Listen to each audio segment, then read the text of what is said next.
Christians sometimes wonder, why should we learn about Islam?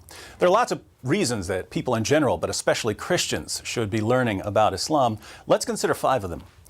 First, numbers. Islam is the second largest religion in history after Christianity. There are about 1.6 billion Muslims in the world. That's over a fifth of the world's population. There are currently more than 1,200 mosques in the United States and more than 6,000 in Europe. And according to many sources, Islam is the fastest growing religion in the world. So Islam is big, and it's getting bigger. When that many people believe something, it's a good idea to learn what they believe. Second, Christians can't communicate the gospel clearly to Muslims without understanding what Muslims believe, because the Quran distorts the meaning of Christian claims. For instance, Christians claim that Jesus is the Son of God. But when we say Jesus is the Son of God, Muslims think we're claiming that God had sex with a woman and produced Jesus as an offspring. They believe this because the Quran says, "How can Allah have a son when he has no wife?" Surah 6, verse 101. Now, when Christians call Jesus the Son of God, we're not talking about God having sex and producing an offspring. No Christian has ever meant that.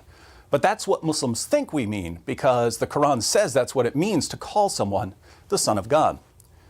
There's a similar problem when it comes to the doctrine of the Trinity. According to the Quran, Surah 5, verse 116, Christians believe in a Trinity made up of God, Jesus, and Mary. Here again, no Christian has ever believed this, but there are Muslims who think we believe in a Trinity made up of God, Jesus, and Mary because of how the Quran distorts Christian doctrines. So if we don't know what Muslims believe, we won't understand how they're misinterpreting what we say when we preach the gospel. Third, Muslims are trained to challenge the core doctrines of Christianity. Jesus taught his followers lots of things, but when they preached the gospel in the book of Acts, they preached that Jesus is the divine Son of God who died on the cross for sins and rose from the dead. Deity, death, and resurrection. These are the 3 core teachings of the Christian gospel.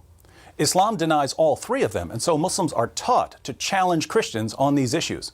Muslims are taught to attack Christianity where it matters most. If Christians don't know about Islam, we won't know how Muslims are going to challenge our beliefs, and we won't know how to challenge their beliefs. Fourth, many Muslims are so confident that Islam is true because they've been told all their lives that it's indisputably true, that they can't seriously consider any alternatives to Islam. My best friend in college was a Muslim. That's why I started studying Islam. We talked about Christianity for a couple of years, but he was so confident that Islam was true, he really wasn't taking Christianity seriously. It was only after we began looking at some of the problems with Muhammad and the Quran that he realized maybe what I've been told about Islam all my life isn't true. Maybe I need to think through this more carefully. He's a Christian now. He's one of the speakers for Ravi Zacharias International Ministries. So giving Muslims some facts about Muhammad and the Quran is crucial, and we can't give them these facts unless we know what the facts are. Fifth, Islam thrives in an atmosphere of ignorance. I've met lots of converts to Islam over the years, but I've never met a single person who converted to Islam after carefully studying Islam. When I meet a convert to Islam and I ask, "Why did you convert to Islam?" it's almost always because the person was given some false information. The reason so many people fall for this false information is that there's a general atmosphere of ignorance about Islam, which allows Muslim preachers to say pretty much whatever they want because no one's going to correct them. These preachers are then free to adapt their message to the values of their audience. In the West, we believe in women's rights. So the Muslim preacher says, "You believe in women's rights? Muhammad was a champion of women's rights. He was probably the greatest defender of women who ever lived."